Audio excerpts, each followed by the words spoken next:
സെറിം ബാങ്കുണ്ട്, Dhanlaxmi bank. നല്ല ബാങ്കുകളാണ്. ആ ബാങ്കുകളെയൊക്കെ കുറിച്ച് ന്യൂസ് കിട്ടുന്നുണ്ടെങ്കിൽ ഒരു വിഷമമില്ല, നല്ല ഫ്ലാഷ് സ്റ്റോറി കിട്ടാൻ മനസ്സിലാക്കും. പക്ഷെ അതൊന്നും ഇവിടുത്തെ ഒരു ജേർണലിസ്റ്റുമാരൊന്നും ആ ലൈനിൽ പോണത് ഞാൻ കണ്ടിട്ടില്ല.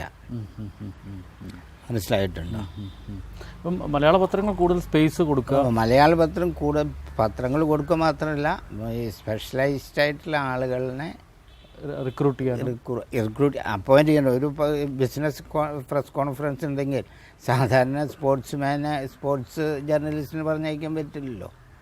അപ്പോൾ അതിന് സ്പെഷ്യലൈസ് ചെയ്തിട്ടുള്ള ആളുകൾ ബ്യൂറോയിലും ഡെസ്കിലും ഉണ്ടാവണം. അപ്പോൾ അവർക്ക് നല്ല ന്യൂസ് കൊടുക്കാനായിട്ട് പറ്റും. ഫിനാൻഷ്യൽ എക്സ്പ്രസ്സിൽ 80 ജോലിയിൽ പ്രവേശിച്ചതിന് ശേഷം 3 വർഷത്തിന് ശേഷം 83 PTI ദേശീയ വാർത്താ ഏജൻസി ആയിട്ടുള്ള PTIയിൽ ജോയിൻ ചെയ്തു.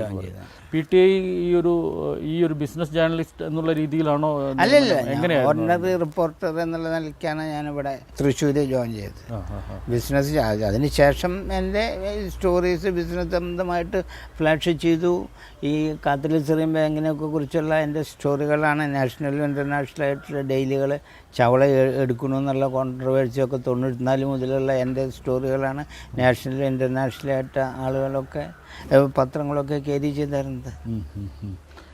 ഇപ്പോൾ പൊതുവേ ഈ രംഗത്ത് ഉയർന്നു വരുന്ന ഒരു ആരോപണം എന്ന് പറയുന്നത് ക്രെഡിബിലിറ്റി നഷ്ടപ്പെടുന്നു എന്ന് പറയുന്നു. അതിനെങ്ങനെയാണ് വിലയിരുത്തുന്നത്? അത് ആ ഒരു ആരോപണത്തിൽ ഇപ്പോൾ വളരെ ശരിയാണെന്നുള്ള പക്ഷക്കാരനാണ് ഞാൻ. എങ്ങനെയാണ്, എന്തുകൊണ്ടാണ് അതിൻ്റെ ഒന്ന് വിശദീകരിക്കും? കരുണാകരൻ ഇവിടെ 1996 ഇലക്ഷനിൽ നിന്ന് തോറ്റ വിവരം ഏജൻസി റിപ്പോർട്ട് ചെയ്തപ്പോൾ ആദ്യം കോപ്പി മദ്രാസിലേക്ക് കൺഫേം ചെയ്യാനും പിന്നീട് ഡൽഹിയിലും പോയി തോറ്റു എന്ന് ഉറപ്പുവരുത്തിയതിന് ശേഷമാണ് ന്യൂസ് റിലീസ് ചെയ്തത്. തൃശ്ശൂർ ലോക്സഭാ മണ്ഡലത്തിൽ നിന്ന് കരുണാകരൻ അന്ന് വി വി രാഘവന് എതിരായിട്ട് മത്സരിച്ചപ്പോൾ വി രാഘവൻ ജയിച്ചു, കരുണാകരൻ തോറ്റു എന്ന് പറഞ്ഞ് ഏജൻസി കോപ്പി സാധാരണ നിലയിൽ പെട്ടെന്ന് ഫ്ലാഷ് ചെയ്യാവുന്ന ന്യൂസ്. കാരണം കരുണാകരൻ തോൽക്കുമെന്ന് ആരും പ്രതീക്ഷിച്ചിട്ടില്ല. ഡൽഹിയിൽ നിന്നും ബോംബെയിൽ നിന്നൊക്കെ ദേശീയ പത്രത്തിൻ്റെ പ്രതിനിധികൾ വന്നിട്ട് കരുണാകരൻ്റെ ജയം ഉറപ്പിച്ചു പോയിട്ടുള്ളതാണ്. അങ്ങനെയുള്ള സന്ദർഭത്തിൽ വോട്ട് എണ്ണിക്കഴിഞ്ഞിട്ട് അത് ചെയ്യുമ്പോൾ അത് ഞങ്ങൾ വളരെ കൺഫേം ചെയ്തിട്ട് ഞങ്ങളുടെ ഭാഗത്തു നിന്ന് ഒരു മിസ്റ്റേക്ക് ഉണ്ടാവരുതെന്ന് വിചാരിച്ചിട്ടാണ് അങ്ങനെയുള്ള വളരെ കൺഫേം ആയിട്ടാണ് ഞങ്ങൾ ന്യൂസ് കൊടുത്തത്. അത് ഞങ്ങളുടെ ക്രെഡിബിലിറ്റിയും ഒബ്ജക്റ്റിവിറ്റിയും നിലനിർത്താൻ വേണ്ടിയാണ്. ഇന്നത്തെ കാലത്ത് എന്താണെന്ന് വെച്ചാൽ ആരെങ്കിലും ഒരു ന്യൂസ് പറഞ്ഞു കേട്ടാൽ അപ്പം തന്നെ അത് കൺഫേം ചെയ്യാതെ നമ്മൾ കൊടുക്കുകയാണ്. അതിന് ഉദാഹരണമാണ് 2 കൊല്ലങ്ങൾക്ക് മുമ്പ് അത്താണിയിൽ ഒരു പടക്കക്കടയ്ക്ക് തീപിടിച്ചപ്പോൾ ഒരു നാഷണൽ ചാനൽ ഭൂകമ്പം ഉണ്ടായി എന്ന് റിപ്പോർട്ട് ചെയ്തു. പിന്നീട് അവരത് തിരുത്തി. അതുപോലെ കരുണാകരൻ്റെ കേസിൽ തന്നെ വേറൊരു നാഷണൽ ചാനൽ തോറ്റു എന്ന് പറഞ്ഞാൽ ആദ്യം കൊടുത്തിട്ട് പിന്നീട് അത് ശരിയല്ല തിരുത്തലും ഉണ്ടായി. അങ്ങനെയുള്ള കാര്യങ്ങൾ നിലനിൽക്കുമ്പോൾ ഞങ്ങൾ ഏജൻസി ജേർണലിസത്തിൽ വളരെ ഒബ്ജക്റ്റിവിറ്റിയും ക്രെഡിബിലിറ്റിയും നിലനിർത്തലാണ് ഒരു പ്രധാനപ്പെട്ട. ഒരു അരമണിക്കൂറോ 15 മിനിറ്റോ ന്യൂസ് വൈകിയാലും ക്രെഡിബിലിറ്റിയും ഒബ്ജക്റ്റിവിറ്റിയാണ് ഒരു പ്രവർത്തകൻ്റെയും ഒരു പത്രത്തിൻ്റെയും അല്ലെങ്കിൽ ഏജൻസികളുടെയും കടമ. അത് ഇന്ന് നമ്മൾ വളരെ ശോഷിച്ചു കൊണ്ടിരിക്കുന്നു. ആരും ഡബിൾ ചെക്കിങ്ങിന് പോലും തയ്യാറല്ല.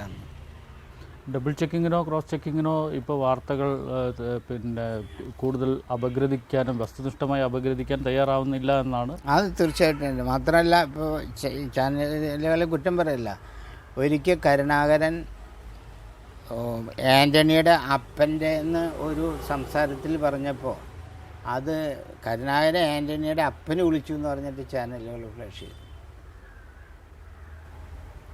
മനസ്സിലായി? ഞങ്ങളുടെ കേസിൽ എങ്ങനെയാണെന്ന് വെച്ചാൽ അങ്ങനെ പറഞ്ഞത് ഞങ്ങൾ ചെയ്താലും ഞങ്ങൾ തന്നെ അത് റിലീസ് ചെയ്യില്ലെന്ന് മാത്രമല്ല, ഞങ്ങളോട് ചോദിക്കുക, ഇത് അവർ പറഞ്ഞതുപോലെ ചെയ്യാനാണെങ്കിൽ നിങ്ങളതിനെ വെക്കേണ്ട കാര്യമില്ല, ഒരു കൂലിക്കാരന് ടേപ്പ് റെക്കോർഡും കൊണ്ട് പറഞ്ഞയച്ചാൽ പോരെ എന്നാണ് ഞങ്ങളോട് ചോദിക്കുക. കാരണം മന്ത്രിമാരായാലും ആരായാലും വാർത്താ പ്രാധാന്യം ഇല്ലാത്ത കാര്യങ്ങൾ പറഞ്ഞാൽ നമ്മളത് ഡിലീറ്റ് ചെയ്യണം. അത് സെൻസേഷന് വേണ്ടി നമ്മൾ ഉപയോഗിക്കാൻ പാടില്ല എന്നുള്ളതാണ് ഞങ്ങളുടെ നിർബന്ധം. സെൻസേഷണലിസം ഇതിൽ കടത്തരുത്. അതായത് ഒബ്ജക്റ്റിവിറ്റിയാണ് ഒരു പത്രപ്രവർത്തകൻ്റെയും പത്രത്തിൻ്റെയും പ്രധാനപ്പെട്ട ഉത്തരവാദിത്വം. ആ ഉത്തരവാദിത്വം ഈയിടെയായിട്ട് കുറഞ്ഞു വരുന്നതായിട്ടാണ് എനിക്ക് തോന്നുന്നത്. അതിന് കാരണം എന്താണെന്ന് വെച്ചാൽ, കാരണം ജേർണലിസ്റ്റുമാർ ശേലമായിട്ട് ചിന്തിക്കുന്ന ആളുകളാണ്. അവർ പണ്ട് ഞങ്ങളിലൊക്കെ സെക്റ്റിലുണ്ടായിരുന്ന ആളുകൾ വളരെ മെച്യൂർഡായിട്ടുള്ള ധാരാളം വായിക്കുകയും കണ്ടംപററി പബ്ലിക്കേഷൻസൊക്കെ വായിച്ചിട്ടുണ്ട്. നിങ്ങളൊരു MKB നായർ എന്ന് പറഞ്ഞ ആളെ കേട്ടിട്ടുണ്ടായിരിക്കും. അദ്ദേഹം എക്കണോമിക് ടൈംസിൻ്റെ ന്യൂസ് എഡിറ്ററായിരുന്നു. അദ്ദേഹമാണ് കൽക്കട്ടയിലെ എഡിഷൻ തുടങ്ങുമ്പോഴും ബാംഗ്ലൂർ എഡിഷൻ തുടങ്ങുമ്പോഴും ഒക്കെ അയാൾക്കാണ് ചാർജ്. പക്ഷേ അയാളിനെ എഡിറ്ററാക്കില്ല. അതിന് അന്ന് പറഞ്ഞ കാരണം അദ്ദേഹത്തിൻ്റെ ബയോഗ്രാഫിയിൽ എഴുതിയിട്ട് ഡോക്ടറേറ്റോ അല്ലെങ്കിൽ ലണ്ടൻ സ്കൂൾ ഓഫ് എക്കണോമിക്സിനോ ഡിഗ്രി ഇല്ലാത്തതുകൊണ്ടാണ് തന്നെ എഡിറ്ററാക്കാത്തത്. തൻ്റെ സർവീസ് ഞങ്ങൾക്ക് വളരെ സംതൃപ്തിയാണ്. ഞങ്ങൾ ഓരോരുത്തരും എഡിഷൻ തുടങ്ങുമ്പോൾ അതൊക്കെ നിങ്ങൾ വളരെ നന്നായിട്ട് ചെയ്തിട്ടുണ്ട്, അതിലൊക്കെ ഞങ്ങൾക്ക് സന്തോഷമുണ്ട്. പക്ഷേ നിങ്ങളെ എക്കണോമിക് ടൈംസിൽ എഡിറ്ററാക്കാനുള്ള ഡിസ്ക്വാളിഫിക്കേഷൻ നിങ്ങൾക്ക് ഐതർ ഡോക്ടറേറ്റ് ഡിഗ്രിയോ അല്ലെങ്കിൽ LSCന്ന് ലണ്ടൻ സ്കൂൾ ഓഫ് എക്കണോമിക്സിന്ന് ഡിഗ്രി ഇല്ലാത്തതുകൊണ്ട് എഡിറ്ററാക്കണില്ലെന്ന്. അപ്പോൾ അന്ന് ആ കാലഘട്ടത്തിൻ്റെ ഇതാണ് ഞാൻ പറയുന്നത്.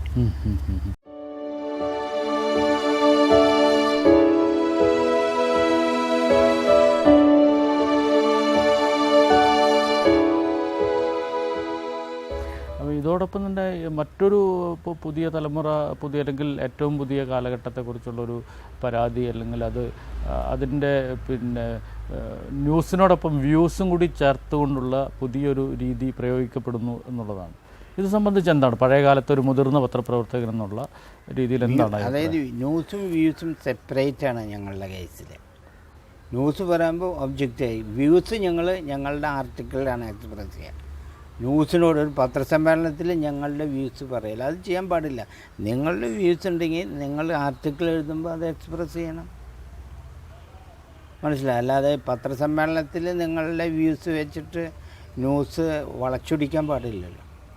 ഞങ്ങൾക്ക് വളരെ സ്ട്രിക്റ്റ് ആയിട്ടുള്ള ഇൻസ്ട്രക്ഷൻ എന്താ വെച്ചാൽ, നിങ്ങളൊരു പത്രസമ്മേളനത്തിൽ അറ്റൻഡ് ചെയ്യുമ്പോൾ പത്രസമ്മേളനം നടത്തുന്ന ആൾ നിങ്ങളെക്കാൾ ബുദ്ധിമാനാണെന്നോ മനസ്സിൽ വയ്ക്കണമെന്നാണ് പറഞ്ഞത്. അങ്ങനെ നിങ്ങൾ മനസ്സിൽ വെച്ചാൽ നിങ്ങൾ വെടിത്തെ ചോദ്യങ്ങൾ ചോദിക്കില്ല, അയാളെ ട്രാപ്പിലാക്കാൻ ശ്രമിക്കില്ല. നിങ്ങൾ അയാൾ ഒരു കഴിവില്ലാത്ത ആൾ എന്നുള്ള ധാരണയിൽ ചെയ്താൽ നിങ്ങളാവും ചമ്മിപ്പോവാന്നാണ് പറയുന്നത്. അപ്പോൾ ഇന്നത്തെ ജേർണലിസ്റ്റ്, പ്രത്യേകിച്ച് പുതിയ തലമുറ ജേർണലിസ്റ്റിനെ ഒരു ബാക്കിയുള്ള സീനിയേഴ്സാണോ ആരാണോ പത്രസമ്മേളനം നടത്തുന്നത് അവരെന്താണ് പറയുക എന്നുള്ളത് കേൾക്കാനോ അതിനുള്ള ഒരു ക്ഷമയോ സാവകാശമോ ഇല്ല. അതിന് കാരണം അവരുടെ കയ്യിലൊക്കെ ടേപ്പ് റെക്കോർഡുണ്ട്.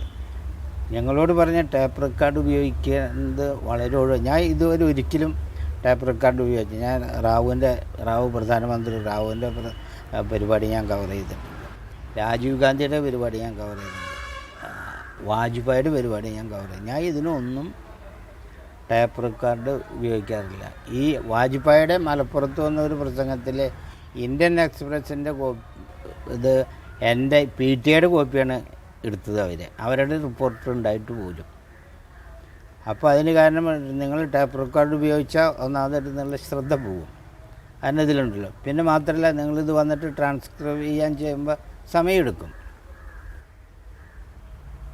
ഇതുള്ളത് കൊണ്ട് നിങ്ങൾക്ക് വീണ്ടും വീണ്ടും ട്രാൻസ്ക്രിപ്ഷൻ നിങ്ങൾ കേൾക്കും. നേരെ മറിച്ച് നിങ്ങൾ ശ്രദ്ധിച്ചിരുന്നിട്ട് എന്താണെന്ന് മനസ്സിലാക്കിയാൽ നമുക്ക് ന്യൂസ് ഫ്ലാഷ് ചെയ്യാൻ സാധിക്കും. അങ്ങനത്തെ ഒരു കൾച്ചറായിരുന്നു ഞങ്ങളുടെ കാലത്തുണ്ടായിരുന്ന ജേർണലിസ്റ്റ്. ഇപ്പോൾ പത്രക്കാരനും ടേപ്പ് റെക്കോർഡ് ഉപയോഗിക്കും, ചാനലുകാർക്ക് അത് ഉപയോഗിക്കാതെ പറ്റില്ല. അപ്പോൾ ഇതിൻ്റെ ക്വാളിറ്റി ഇങ്ങനെ കുറഞ്ഞു കൊണ്ടിരിക്കുകയാണ്. പിന്നെ ഈ പത്രക്കാർക്കൊക്കെ ഒരു ചെറിയൊരു അഹംഭാവമുണ്ട്. നമ്മളോട് നമ്മൾ വലിയ ആളുകളാണ്, നമ്മളോടൊന്നും ആരും ഒന്നും ചോദിക്കാൻ പാടില്ല എന്നുള്ള ഒരു ചെറിയൊരു അഹംഭാവമുള്ള ആളുകളായിട്ടാണ് എൻ്റെ അഭിപ്രായം. നിങ്ങൾക്ക് യോജിക്കാൻ പറ്റില്ല എന്നുള്ളത് വേറെ കാര്യം. അതായത് പോലീസടക്കി കിടക്കരുതെന്ന് പറഞ്ഞാൽ നമ്മളവിടെ കിടക്കുകയും ചെയ്യും, അടി മേടിക്കുകയും ചെയ്യും. പത്രക്കാരന് ഇവിടെ പ്രത്യേക ഒരു റൈറ്റ്സും ഇല്ല. കോമൺ മാനുള്ള റൈറ്റ്സ് മാത്രമേ ഉള്ളൂ.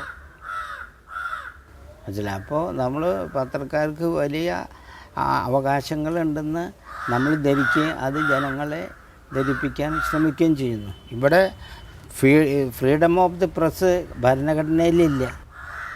അമേരിക്കയിലെ ഏറ്റവും ആദ്യത്തെ അമെൻമെൻറ്റ് ഫ്രീഡം ഓഫ് ദി പ്രസ്സാണ്. മനസ്സിലായി? എന്നാൽ കാരണം ഇവിടുത്തെ പത്രക്കാരന് പ്രത്യേക റൈറ്റ്സ് ഒന്നുമില്ല. സുപ്രീം കോടതിയും പല കോടതികളും പലതവണ പറഞ്ഞില്ല. പക്ഷേ നമ്മളുടെ ധാരണ നമുക്കൊക്കെ എന്തൊക്കെയോ വലിയ അധികാരങ്ങളുണ്ട്.